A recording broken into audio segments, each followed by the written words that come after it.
Oke, assalamualaikum warahmatullahi wabarakatuh. Waalaikumsalam warahmatullahi wabarakatuh. Oke, selamat pagi, salam sejahtera untuk kita semua. Bapak-bapak, gimana kabarnya hari ini? Alhamdulillah sehat. Oh iya, teman-teman yang di rumah gimana kabarnya hari ini? Ya, mudah-mudahan hari ini kita senantiasa diberikan kesehatan dan juga diberikan perlindungan oleh Allah Subhanahu Wa Taala. Amin. Amin. Ya, pada kesempatan hari ini kita kembali di acara podcast Ngobrol Santai, pembelajaran kolaborasi. Di sini Pak Riki tidak hanya sendirian, Pak Riki sudah ditemani dengan bapak-bapak ganteng, bapak-bapak keren, ya. Boleh Bapak, saya hai dulu, sapa-sapa teman-teman siswa-siswi yang di rumah. Oke, assalamualaikum warahmatullahi wabarakatuh. Nama saya Lucky, guru PJOK. Assalamualaikum warahmatullahi wabarakatuh. Nama saya Sujana, guru sejarah. Assalamualaikum everybody. I am English teacher. Oke. Saya sendiri Riki Hartanto, guru baru. Mungkin ini buat teman-teman yang belum kenal, perkenalkan nama saya Riki Hartanto, guru PPKN yang baru. Oke, pada kesempatan kali ini tema yang akan kita bawakan ini cukup menarik ya, tidak kalah dengan tema podcast pada sebelumnya. Temanya ini 4 huruf tapi penuh makna ya. Hari ini kita akan membahas tentang NKRI atau Negara Kesatuan Republik Indonesia ya. Nah, Pak, saya punya jargon sedikit, Pak. Jadi biasanya kalau kita ngedengar NKRI kan biasanya ada jawaban ya. NKRI harga mati gitu ya. Iya. Siap. Teman-teman yang di rumah juga boleh ikutan. NKRI harga mati bareng-bareng ya, Pak. Siap. NKRI Harga mati. Oke. Baik, kita mulai saja, Pak, podcast pada hari ini. Mungkin teman-teman sudah tidak asing mendengar kata NKRI, apalagi di pelajaran PKN ya. Teman-teman bisa lihat di buku cetak atau misalkan lihat di berita atau di platform internet, teman-teman pasti sudah tahu lah tentang NKRI. Jadi Pak Riki hari ini akan mengulas sedikit saja tentang NKRI. Ya, jadi NKRI itu akronim dari N-nya adalah Negara Kesatuan Republik Indonesia. Tadi kenapa Pak Riki membahas bahwa yang namanya NKRI itu penuh makna? Karena sebetulnya ada 4 konsep besar di dalam NKRI. N-nya adalah itu ya, negara, konsep negara. Lalu ada negara kesatuan, ada republik, dan juga ada Indonesia itu sendiri. Kalau misalkan Pak Riki jelaskan satu persatu tentunya akan sangat lama, jadi Pak Riki akan langsung aja ke poin-poinnya ya. Nah, pertama Pak Riki akan bahas bahwa di dalam NKRI itu tercantum di dalam Konstitusi Negara Republik Indonesia. Tepatnya ada di dalam Undang-Undang Dasar 1945 di pasal 1 ayat 1 menyatakan bahwa negara Indonesia ialah negara kesatuan yang berbentuk republik. Jadi sebetulnya konsepnya itu ada bentuk negara dan juga ada bentuk pemerintahan. Bentuk negara kita adalah negara kesatuan ya Pak. Kalau misalnya kita lihat dari segi sejarah itu pernah ya Pak, kita juga negara serikat ya, atau federasi gitu. Tapi pada akhirnya kita bisa kembali lagi ke negara kesatuan. Dan berikutnya ada bentuk pemerintahan. Bentuk pemerintahan kita itu Presiden. Presidensial ya. Terus juga bentuk pemerintahan yang diambil kita adalah republik gitu ya. Nah, jadi apa tuh Pak NKRI teh gitu ya. Nah, jadi NKRI itu kita bisa memaknainya 2 hal. Yang pertama, NKRI itu menggambarkan bahwa negara Indonesia itu sangat besar. Ya, bahkan saya pernah baca beberapa artikel di internet katanya NKRI ini negara Indonesia ini katanya miniaturnya dunia. Karena apa? Karena saking luasnya wilayah kesatuan negara Indonesia dan juga banyaknya keanekaragaman yang ada di Indonesia, mulai dari bahasa, ya, ras, budaya, ya, adat istiadat dan lain sebagainya. Satu lagi olahraga. Olahraga siap. Harus Jangan lupa olahraga. Olahraga juga macam-macam ya, mulai dari olahraga tradisional sampai modern ada di Indonesia, gitu. Nah, yang kedua kita dapat memaknai bahwa NKRI itu menjadi sebuah komitmen. Ya, komitmen kita sebagai warga negara untuk mempertahankan persatuan dan kesatuan. Jadi keywordnya itu adalah persatuan dan kesatuan. Nah, berbicara tentang persatuan dan kesatuan, itu ada beberapa faktor pendorong, pendukung, dan juga penghambat. Faktor pendorong yang pertama itu adalah Pancasila. Tentunya Pancasila itu sebagai ideologi kita, sebagai pedoman dalam kegiatan kita sehari-hari ya. Lalu yang kedua ada semboyan Bhinneka Tunggal Ika. Teman-teman pasti udah tahu ya, Bhinneka Tunggal Ika itu artinya apa? Berbeda-beda tetapi tetap Unity in diversity. Nah, itu Unity in Diversity dalam bahasa Inggrisnya ya. Bahasa kerennya. Ada yang menarik Pak Riki. Ya, gimana Pak? Dalam olahraga gini. Kita mengenal tentang sepak bola. Iya, Indonesia siapa sih yang nggak tahu tentang sepak bola? betul. Nah, permasalahannya di sini perbandingan antara Persib dan Persija. Iya. Kenapa? Bobotoh, Betul. The Jack, sering sekali berantem mereka tuh. Iya. Yang mereka perebutkan apa sih? Oke. Sebetulnya kalau misalkan yang saya lihat, itu sebetulnya kan ada ya di dalam konsep Persatuan Indonesia itu ada konflik juga. Jadi konflik itu salah satunya fanatisme ya Pak. Iya. Ada fanatisme ya. Nah mungkin kalau misalkan saya lihat, yaitu lebih ke fanatisme ya. Jadi apa sih yang kerjanya ada hanya kebanggaan yang berlebihan aja. Iya. Gitu dan ini kalau misalkan secara terus menerus tentunya ini bisa menghancurkan persatuan dan kesatuan dan bisa mengancam NKRI. Gitu. Tapi alangkah baiknya kita lihat pada saat berbicara Persija, mereka mempunyai supporter masing-masing yang sangat fanatik. Iya. Tetapi pada saat kita berbicara Indonesia Iya. atas nama negara, timnas Indonesia, Betul. semua supporter duduk bersama, Nah. saling merangkul. Betul. Untuk apa? Untuk NKRI, Pak. Nah betul. Jadi olahraga bisa menjadi media untuk pemersatu bangsa. Bangsa. Nah itu ya. Jadi faktor pendorongnya juga bisa masuk tuh. Ya selain Pancasila, olahraga juga bisa. Ya. Nah mungkin ini dari bapak-bapak dari perspektif sejarah gimana Pak Iya. terkait NKRI? Kalau berbicara tentang NKRI atau Negara Kesatuan Republik Indonesia, kalian juga pasti ingat ada sebuah peristiwa sejarah yang sangat-sangat penting bagi bangsa Indonesia yang menjadi latar belakang terbentuknya NKRI, yaitu peristiwa proklamasi kemerdekaan Indonesia. Bangsa Indonesia tanpa proklamasi mungkin tidak akan muncul dalam dunia nyata ini.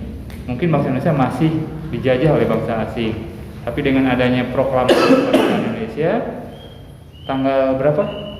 1945. Nah, tanggalnya 17 Oh, tanggal Agustus. tanggal berapa tahun? 1945. 1940. Ya. Iya. Meskipun dilaksanakan dalam kondisi yang serba darurat, serba kekurangan, tapi Bung Karno dan Bung Hatta berhasil membacakan naskah proklamasi ini dan didengar oleh pihak dunia internasional. Meskipun dalam penyebarannya juga banyak rintangan, banyak tantangan dari penjajah Jepang pada waktu itu, tapi berkat persatuan dan kesatuan seluruh rakyat Indonesia bersatu padu, akhirnya peristiwa proklamasi ini bisa terwujud, bisa terjadi. Terjadinya pada hari Jumat, seperti sekarang nih. 17 Agustus 1945 itu hari Jumat dan di bulan suci Ramadan waktu itu. Dalam kondisi sedang berpuasa, Bung Karno dan juga segenap rakyat Indonesia yang beragama Islam sedang melaksanakan saum Ramadan. Mereka melaksanakan upacara pembacaan naskah proklamasi yang dilakukan di mana ya gitu. Di Pegangsaan. Nah, di Jalan Pegangsaan Timur nomor 56 Jakarta. Itu di depan rumah Soekarno. Awalnya rakyat Indonesia menginginkan di lapangan Ikada. Ini ada hubungannya dengan olahraga nih. Lapangan Ikada, lapangan kalau sekarang dekat Monas katanya itu ya. Tapi karena ada tekanan dari tentara Jepang yang sudah siap-siap dengan senjatanya, akhirnya dipindahkan lokasinya ke depan rumah Insinyur Soekarno. Hanya 1 jam pelaksanaannya, tapi itu sangat bermakna bagi bangsa Indonesia. Dengan adanya proklamasi, bangsa Indonesia muncul menjadi sebuah negara baru, menjadi sebuah negara yang berdaulat penuh di atas wilayahnya, di wilayah NKRI. Nah itu kalau persepsi dari sejarah seperti itu. Salah satu ada beberapa atlet di Indonesia yang bisa disebut bisa membela negara. Darah penghabisannya, kita ambil salah satu contoh pemain bulu tangkis. Indonesia sangat terkenal namanya di kancah olahraga bulu tangkis. Kalian tahu Taufik Hidayat, Susi Susanti ya. Mereka salah satu pedoman untuk para kalian nih, para siswa. Kalau ingin jadi atlet, contohlah mereka bisa mengharumkan nama bangsa di kancah internasional. Gimana Pak? Menurut Bapak Ya, Pak. olahraga berdasarkan bahasa Inggris NKRI? But here I would like to teach you. In the subject, I should combine for 7 subjects: sport, sociology, geography, religion, history, civic education, and finally English. But I would like, I wouldn't like to talk about the Unity University because my tag didn't relate, but I give you about Indonesian archipelago. This relate to geographical term. But here Indonesian archipelago, there have means about NKRI, Indonesian national state. Here there is text about language of Indonesian language and Unity University but Bhinneka Tunggal Ika. This is a motto. I think Indonesian archipelago have relate to NKRI. Next, you should read the text that I have given to you next. Right? Right. Yes. Yes. Thank you, Yasin. What? Gini Pak, ada beberapa macam olahraga, diantaranya olahraga tradisional, olahraga permainan. Kita dalam olahraga gini, hampir musnah olahraga tradisional. Kenapa? Karena banyaknya lahan-lahan yang biasa dimainkan oleh anak-anak seperti galah, gatrik. Itu kan salah satu cabang olahraga yang bisa mempersatu tali silaturahmi antar sesama. Salah satunya dari hal sepele saja. Nah, Pak Riki, bagaimana nih caranya supaya anak-anak kita yang senang olahraga tradisional supaya bisa bawa NKRI itu bisa lebih baik lagi gitu. Caranya seperti apa sih di pandangan Pak Riki? Oke. Jadi sebetulnya kan tadi ya ada beberapa masalah ya. Tadi saya sudah menjelaskan tentang faktor pendorong. Ternyata ada juga faktor penghambatnya, Pak. Iya. Ya, ada yang pertama itu ada etnosentris. Ya, ada etnosentris, terus ada separatisme, fanatisme, ya. Dan ada ancaman-ancaman dari internal maupun eksternal. Ya, mungkin salah satunya itu bisa dari faktor eksternal, Pak. Karena mereka terlalu banyak melihat atau terpengaruhi oleh budaya yang luar. Kayak gadget ya. Anak-anak main TikTok sendirian, main game sendirian, nggak ada permainan tradisional. Itu salah satu olahraga untuk menyehatkan padahal. Betul, sepakat ya. Nah, jadi apa solusinya? Solusinya itu pertama, kalau misalnya teman-teman bisa lihat di modul juga itu ada yang namanya wawasan Nusantara. Ya, atau wawasan kebangsaan.